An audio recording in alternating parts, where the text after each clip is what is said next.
Yang saya muliakan, saya hormati seluruh imam masjid Al-Muhajirin, wabil khusus Ami Alwi Al-Bar mata'anallahu ta'ala bituli hayatihi wa umrih,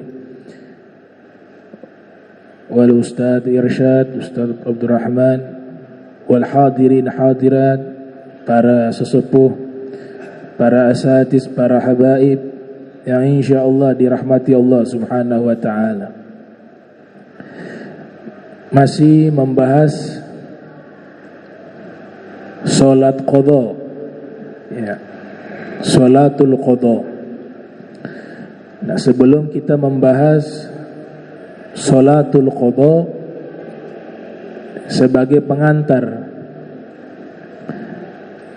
ingin menyampaikan kemuliaan para ulama yang mewariskan ilmu kepada kita sekalian.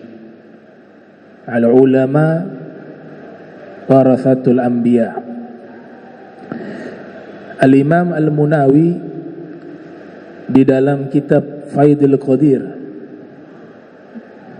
dari Sayyidina Anas bin Malik meriwayatkan, ittabi'u al-ulama, ikutilah para ulama, fa innahum surujud dunya wa masabihul akhirah, karena sesungguhnya mereka adalah pelita-pelita di dunia dan lampu-lampu di akhirat. Wa qala al-Imam Ar-Rabi', Al-Imam Ar-Rabi' mengatakan, al-ulama sirjul azminah, para ulama itu adalah pelita-pelita sepanjang zaman. Fa kullu alimin misbahu zamani, setiap orang yang berilmu adalah pelita di zamannya. Yastadhi'u bihi ahlu zamani, yang dimana manusia mengambil cahaya ilmu dari mereka. Al-Imam Hasan Al-Basri mengatakan, laulal ulama lakana an-nasu kal bahaim, kalau tidak ada para ulama maka manusia bagaikan hewan, kal bahaim.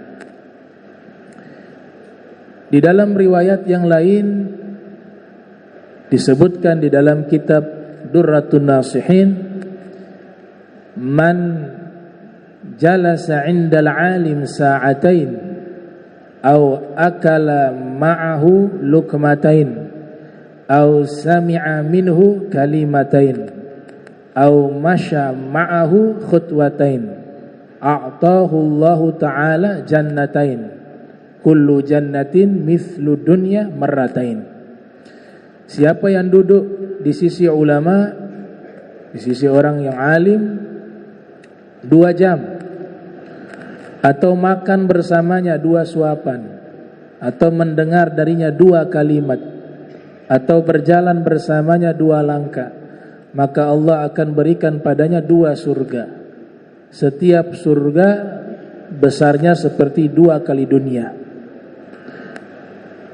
Wa fi riwayah, dalam satu riwayat, Al-Imamul Baihaqi yang lahir tahun 384 Hijriah, beliau meriwayatkan dari Nabi sallallahu alaihi wa alihi wasallam, Nabi bersabda, kun aliman au muta'alliman au mustami'an au muhibba wala takun khamisa fatahlik. Jadikanlah kalian, atau jadikanlah diri kalian itu orang yang berilmu. Atau kata atau di sini litakhir, pilihan yang harus kita pilih. Pilihan yang harus kita pilih. Kalau menjadi orang berilmu kita tidak mampu, belum bisa menjadi orang yang alim, maka ada pilihan kedua, muta'alliman, jadi orang yang selalu belajar. Kalau jadi orang yang selalu belajar juga tidak bisa, ada opsi ketiga, mustami'an, pendengar yang baik. Kalau mustami'an, pendengar yang baik juga tidak mampu dia lakukan, opsi yang terakhir, tidak ada pilihan yang lain, muhibban, pencinta. Kata Nabi, wala takun khamisa, jangan jadi yang kelima. Apa makna yang kelima? Alim tidak, belajar juga tidak mau, mendengar pun tidak mau, mencintai pun tidak. Ini yang kelima kata Nabi, fatahlika, orang yang semacam ini akan binasa. Ini bukan ucapannya seorang dai, bukan ucapannya seorang ulama. Ini ucapan Nabi Muhammad sallallahu alaihi wasallam. Jadi kita punya pilihan hanya 4. Kalau mau selamat, pilih 4 itu. Orang alim, pelajar, pendengar, atau pencinta. Yang kelima, binasa. Di dalam satu riwayat disebutkan di dalam kitab An-Nawadir, ya, karya Imam Al-Qalyubi. Jadi diceritakan ada seseorang ini ditimbang amalnya di yaumil qiyamah. Walhasil dosanya banyak, dan Allah perintahkan malaikat membawa dia menuju ke dalam neraka. Di tengah jalan Allah Ta'ala nyatakan kepada malaikat Jibril, yaqulullahu Ta'ala li Jibril, adrik abdi was'alhu, wahai Jibril, kejarlah hambaku itu yang mau diseret ke dalam neraka. Kau tanya kepadanya, hal jalasa fi majlisi alimin fi dunya. Kau tanya kepadanya, kalau ada kebaikan yang dia lakukan terkait dengan masalah apa? Masalah hubungan dia dengan orang soleh, hubungan dia dengan orang alim, aku akan ampuni dosanya, kata Allah. Tanya dia, apakah dia pernah duduk di majlis orang berilmu ketika hidup di dunia? Maka Jibril bertanya, fayaqulu la, dia mengatakan tidak pernah. Baik. Pertanyaan kedua, kata Allah Ta'ala, tanyakan kepadanya, hal yuhibbu aliman, apakah dia mencintai orang berilmu? Fayaqulu la, orang itu mengatakan tidak.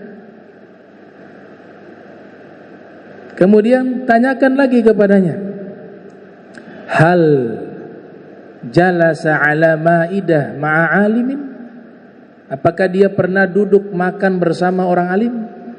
Fayaqulu la, dia mengatakan tidak pernah. Tanya lagi pertanyaan yang keempat, hal sakana fi sukkatin fiha alim, apakah dia tinggal di gang yang sama dengan gangnya orang alim? Fayaqulu la, dia mengatakan tidak juga. Jadi Allah ingin mencari alasan untuk mengampuni dosa-dosanya agar dia selamat, tidak masuk ke dalam neraka. Punya hubungan dengan orang alim. Ditanya, pernah duduk di majlis orang alim? Tidak pernah. Ditanya, pernah apakah cinta kepada orang alim? Tidak cinta juga, tidak. Pernah makan bersama orang alim? Tidak pernah juga. Tinggal satu gang dengan orang alim? Juga tidak.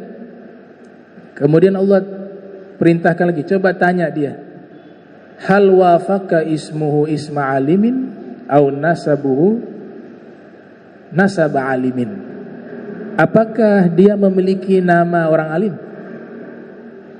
Namanya dia apakah diambil dari nama-namanya orang-orang alim, orang-orang solihin? Ataukah ada jalur nasab dari leluhurnya satu orang alim? Fayaqulu la, dia mengatakan tidak. Namanya bukan nama orang alim. Mungkin Victor atau Stefanus, ya. Ditanya yang terakhir, wahai Jibril, tanya kepadanya, hal yuhibbu rajulan yuhibbu alimah. Apakah dia mencintai seseorang yang seseorang itu mencintai orang alim? Fayaqulu na'am. Maka dia menjawab, kalau itu ada. Saya punya kawan cinta kepada orang alim. Nah, kawan ini saya cinta kepadanya. Padahal dia tidak cinta kepada orang alim, tapi dia mencintai seseorang yang mencintai orang alim. Apa kata Allah Ta'ala? Ya Jibril, khudh biyadih wa adkhilhu al-jannata fa inni qad ghafartu lahu bidzalika. Wahai Jibril, bawa dia, masukkan ke dalam surga. Karena sebab hal tersebut dia mencintai seseorang yang mencintai orang alim, maka aku Allah mengampuni seluruh dosanya, masuk ke dalam surga. Itu salah satu fadilah al-alim, al-amil, al-abid, az-zahid, al-mukhlis.